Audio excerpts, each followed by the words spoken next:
I just want to share this story because there's like one really, really important element to it, and that was the fact that this woman was actually charged with blasphemy for literally talking about this issue. So it is just relating to like the azan, so the call to prayer in Islam and how that like the mosque. So just to give you a little bit of like context, growing up in Saudi Arabia and then in Dubai for like the most part of my life, I've heard.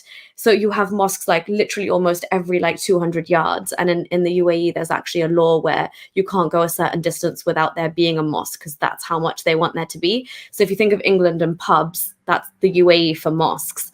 But when the call to prayer goes off, sometimes all the mosques in the vicinity are going off like a couple of seconds after each other. And when those like noises come together, it's so chaotic and it's literally ear pollution because they're all speaking over each other. And especially the one early in the morning, get out with the call to prayer, which is like 4 a.m. sometimes, and you've got work or whatever the next day and you're trying to sleep. This is actually like very, very problematic for some people. And I know in India, maybe a couple of months or a year ago, I don't know when, but some high profile actor or somebody actually called it out and they got so much backlash for it.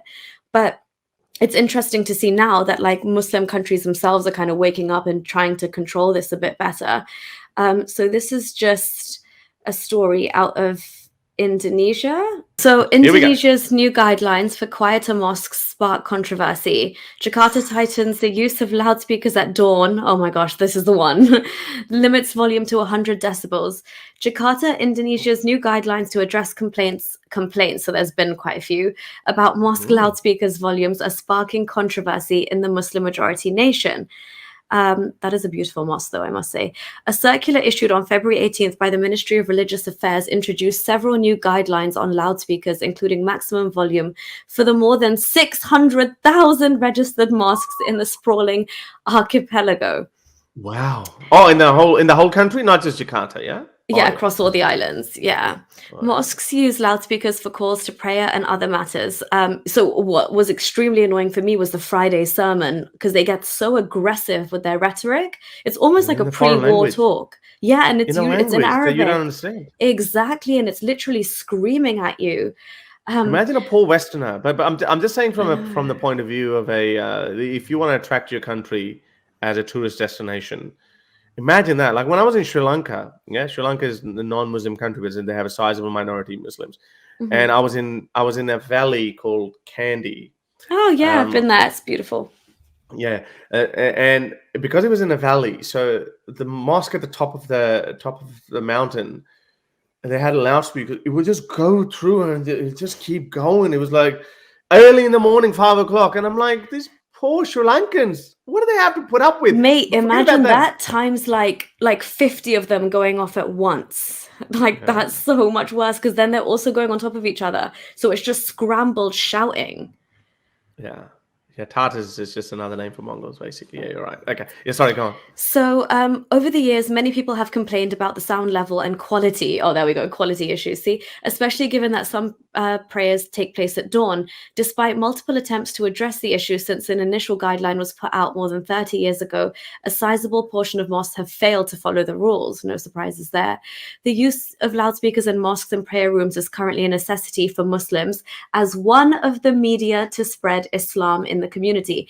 And this is especially relevant to the Friday sermons where they actually point out the agenda of that, whatever's happening in the geopolitical world or wherever they want the Muslim Brotherhood or the Ummah to kind of veer their prayers towards, and therefore beyond prayers, take up arms if you have to.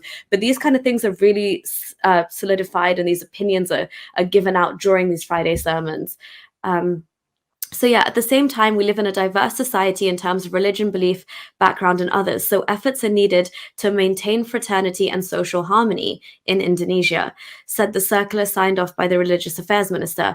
While over 80% of Indonesians follow Islam, the country also recognizes Protestantism, Catholicism, Hinduism, Buddhism, and Confucianism as official religions. Bloody hell, that was a tongue twister. Anyway, so the circular amends the guidelines now. It can't go over 100 decibels. But the reason I wanted to flag this news report was because, A, that's a good thing anyway, but mosque volumes have long been a contentious issue in Indonesia. In 2012, the then Vice President Budiono, sorry if I'm saying that wrong, who goes by one name, faced a backlash after suggesting that mosques lower volumes for calls to prayer. And this is really hard-hitting. In 2018, a woman in North Sumatra was sentenced to prison for blasphemy after complaining about the volume of mosque loudspeakers.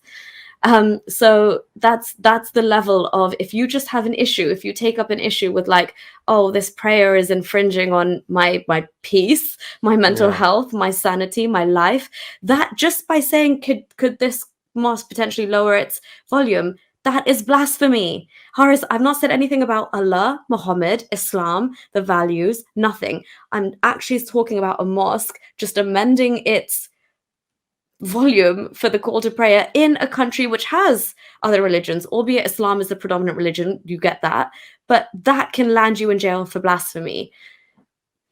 Islam is a parasitic religion, and I think it's a parasite. It wants to invade in your lives, even whether you want it or not. That's what the call to prayer is. And if you think about it, even historically, even Muhammad did it to piss off the pagans. But the poor people were so stupid. I reckon they should have assassinated the guy early on, but they didn't.